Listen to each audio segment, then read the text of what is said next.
Hey everyone, and welcome back to VM Fear Files, the podcast where every story hides something darker than you expect.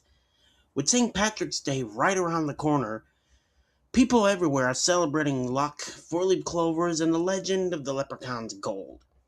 But tonight's story reminds us that sometimes luck can turn into a curse. This is a story I like to call the leprechaun's last coin.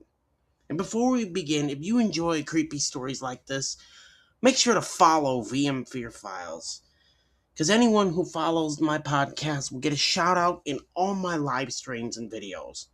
I appreciate every single one of you who supports this. Now turn down the lights, and let's begin. Every year, the town of Briar's Hollow went all out for St. Patrick's Day. Green streamers hung from streetlights, the local bakery sold shamrock cookies. Even the old clock tower downtown glowed green at night. But there was one strange tradition in the town. Every St. Patrick's Day morning, the oldest residents gathered the children and gave them a warning. Never pick up a coin you find outside. Of course, the kids always laughed. Most people assumed it was just some old Irish superstition carried over by the town's founders. No one really believed it, except the older people, and they never explained why. Ethan Collins had just come home from college for spring break when the festival started. He thought the whole thing was ridiculous. While the parade marched through town, Ethan slipped away and wandered toward the woods outside Briar's Hollow. The trees there were thick and quiet.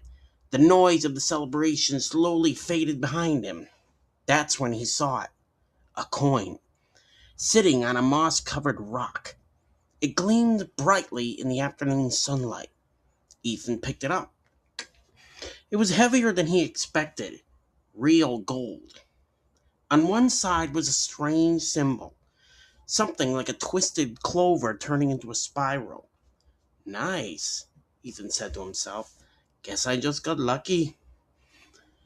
He slid the coin into his pocket and headed home. That night, something strange happened. Ethan woke up suddenly around 2:17 a.m. He didn't know why. Then he heard it. A faint tapping sound. Tap, tap, tap. It was coming from the window. Half asleep, Ethan walked over and pulled the curtains back. Nothing was there. Just the empty yard and the wind blowing through the trees. He shrugged and turned around, but then he froze. The coin was sitting on his desk. He was sure he left it in his jacket pocket downstairs. Ethan laughed nervously. Okay, that's weird. But he figured he must have taken it out earlier and forgot. So he put it on the dresser and went back to sleep. The next morning was worse. Ethan woke up and immediately noticed something strange. The floor beside his bed was muddy. Tiny muddy footprints covered the carpet. They were small, way too small to belong to an adult. And they started at the window. Each footprint was barely bigger than a child's hand. They crossed the room slowly and stopped right beside Ethan's bed. That night, Ethan locked his window. He also put the coin inside a drawer. Let's see him move now, he muttered.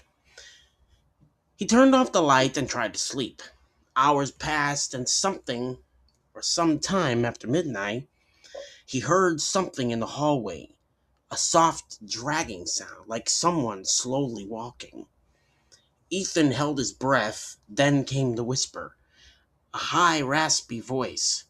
Thank you for finding me coin. Ethan sat straight up in bed. The voice giggled. Humans always take it. Another giggle. They never listen. The bedroom door slowly creaked open. Ethan grabbed his phone flashlight and aimed it at the doorway. At first he saw nothing. Then something moved near the floor. A tiny figure stepped into the light. It was about 2 feet tall. Its body looked twisted and thin. Its skin was gray and wrinkled like dried bark.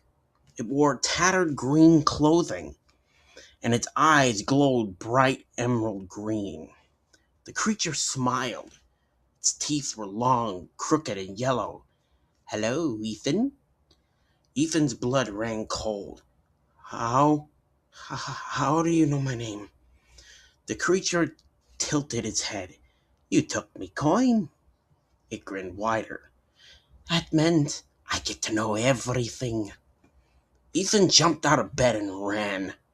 The creature followed him. Its tiny feet slapped rapidly against the floor, but it moved fast and unnaturally fast.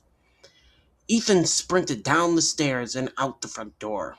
Behind him, the creature laughed. "Run! Run! Humans always run!" Ethan ran towards the woods where he found the coin earlier.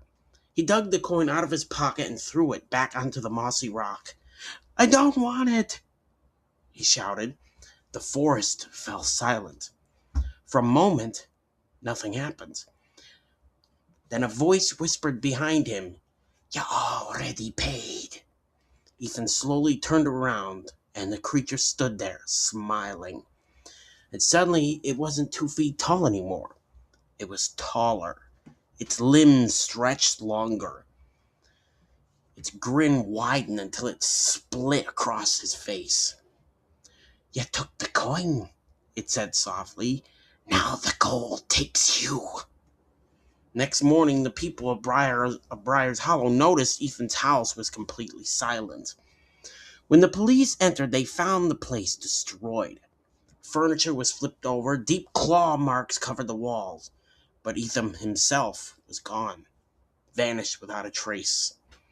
The only thing left in the entire house was a single gold coin sitting on the desk in his bedroom, waiting. And every year on St. Patrick's Day, someone in Briar's Hollow finds that same coin again. And that brings us to the end of tonight's story. So remember, if you ever see a gold coin lying on the ground during St. Patrick's Day, you might want to think twice before picking it up, because some luck was never meant to be found. If you enjoyed tonight's creepypasta, make sure to follow my podcast, VM Fear Files. It really helps the show grow. And remember, anyone who follows the podcast will get a shout out in all my YouTube live streams and videos. Thank you all for listening, and until next time, stay curious, stay cautious, and keep the lights on.